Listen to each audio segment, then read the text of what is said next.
In this episode, we're talking about letters of recommendation and when to present them. We're also talking about LinkedIn and where to find a job if you're a recent college graduate and you don't know where to look.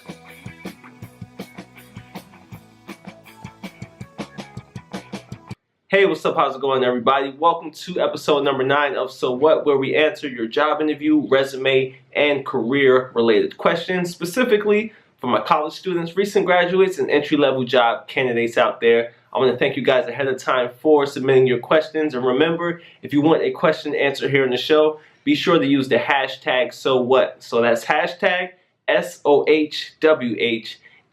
So with that being said, let's jump into question number 1. Should I present my letter of recommendation during an interview or wait until a hiring manager asks?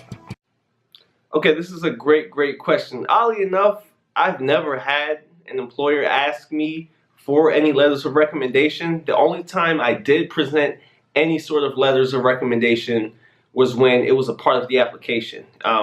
They'll usually say submit your resume, cover letter, and 2 letters of recommendations, right? And when you do so, I always went for one professional, so whether that be for an internship or some sort, and the second one would be academic, so an academic advisor or someone like that. So one professional, one academic. But as far as when to present them during or after your job interview, for me personally, I would recommend doing it after your job interview, even if they didn't ask per se, right? So at the end of your job interview, as you're getting up and as you're thanking them and as you're sort of reassuring them you're the person for the position, you can say, hey, by the way, I took the time to get some letters of recommendation on my behalf, one academic and one professional. I feel like this can help you guys come to closing in on a decision, or possibly helping me close in on a decision to be hired or some sort. But I would really recommend providing it after the job interview is over.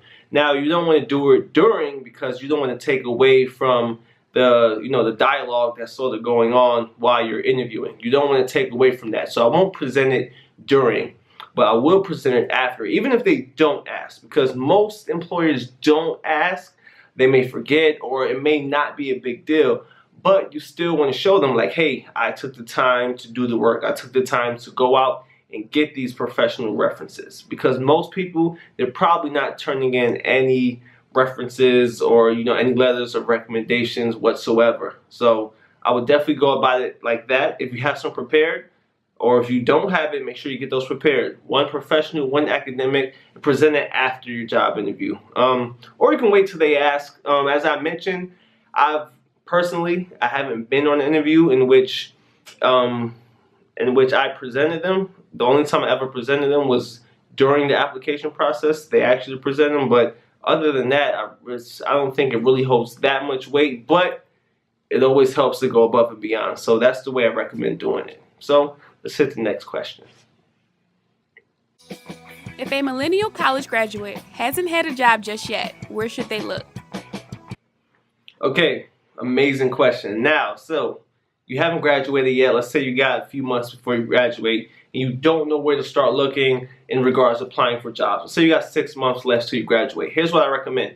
The first one I recommend is always stay away from the big job boards, right? The big name job boards. I don't really like to use them like that, because it's just a big resume black hole. You apply all the time, you never hear anything back. So the first thing I recommend, you can always do niche job boards. So niche job boards, so job boards that are specific for entry-level jobs, sort of like my website, secretsofthehire.com, which is a job board focused only for internships and entry-level jobs. So I always say go niche specific, right? Internqueen.com, if you're looking for an internship, she has internships, all internships, so very niche specific. The second thing I recommend is actually going on LinkedIn, finding out the companies who's offering internships, or finding out companies in which you would like to work for, and then building relationships with those people, and then asking them about any possible open positions. Now, this is something that most people don't do. Most people are never going to do it, and this is a part for you. There's a way for you to stand out, right? So go on LinkedIn, and let's say I want to work at Deloitte as an entry-level finance or whatever, or entry-level investment or what have you. I'll go on LinkedIn, I'll type in Deloitte, and I'll see who works there at that company. I'll see who works within that sector, and I'll reach out to them. I'll be a friend with them on LinkedIn. I'll follow what they do. I'll support them, and I'll message them and say, hey, I'm graduating. I have a 3.5 in finance. I have this experience. I have this internship. I've got this organization under my belt. I would love to be a part of the organization. If you have any entry-level jobs, would you let me know? I will contact every single person within that company. The thing about LinkedIn, the beauty about LinkedIn, is the fact that you can see, because people give their information, you can see who works there currently at that company, and you can reach out to them. It's that free flow connection that most people don't take advantage of. So I'll definitely do that. So that's pretty much like my main two ways in order where to find out, where the jobs are or where you want to start applying. So the first one is niche job boards, very specific job boards that's focused specifically for you, whether you're a recent grad, intern, status, whether you're a finance major. Always go niche specific. That's what I recommend. But more often than not, the best way to go is directly to the person who's making the hiring decision. Go directly to the company you want to work for, build some relationships, and then ask about positions. But you have to have something to offer. So go out and get some experience. Go out and make things happen. Go out and join social organizations. Just really put yourself in a position in which you will be an asset to the company. So, next question. In exactly 3 words, what is your best advice to those new or newish to LinkedIn? I would say my 3 words. Finish your profile. Honestly, I know that's probably like whatever, but finish your profile. I kid you not, a lot of you guys are on LinkedIn. You're on there, but you don't have a picture. If you have a picture, your summary isn't filled out, your experience section isn't filled out. People never finish their profile on LinkedIn, but they wonder why it doesn't work. They say it doesn't work, it hasn't been working for them, but they never fill out their profile in its entirety. So fill out your profile and just think about it like this. If I was searching for you and I'm typing in certain keywords because LinkedIn is a search engine, what keywords do you want to pop up under? So if you're in accounting and I'm typing in accounting, recent graduates, do you want your name to come up? Mass communication, do you want your name to come up? Figure out what you want the world to see you as. Who do you want the world to see you as? And then make sure your LinkedIn profile sort of outlines that, right? So that's pretty much the approach that you should take. So as far as LinkedIn, finish your profile. Fill out the profile in its entirety, from everything from the skills and endorsement section, everything, experience section. Put your contact information out there so employers can reach out to you.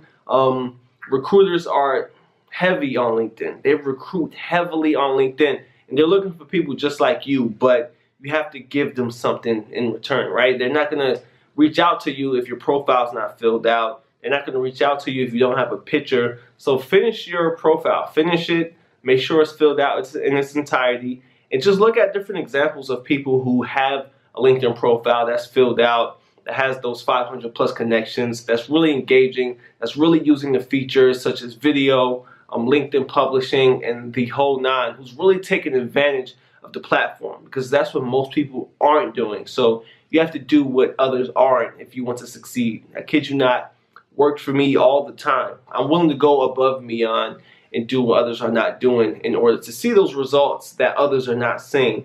And that's what most people aren't doing. So as I mentioned, as far as my job search is concerned, I don't really deal with the big job boards. I don't deal with it. I go directly to the source. I go directly to the person who's making the hiring decision. And that's how I've been able to come up on so many great opportunities, is because I've been taking that approach. And like I said, most people don't fill out their LinkedIn profile. They're too lazy to do it. They don't know where to start. But the great thing about it is we have Google, so we can learn anything we want. You just have to put the time and effort into making it happen. So guys, with that being said, that wraps up this session of So What, episode number 9. And don't forget, if you want your question answered here on the show, be sure to use the hashtag SOHWHAT. That's hashtag SOHWHAT. So with that being said, I'll see you guys in the next episode. Peace out.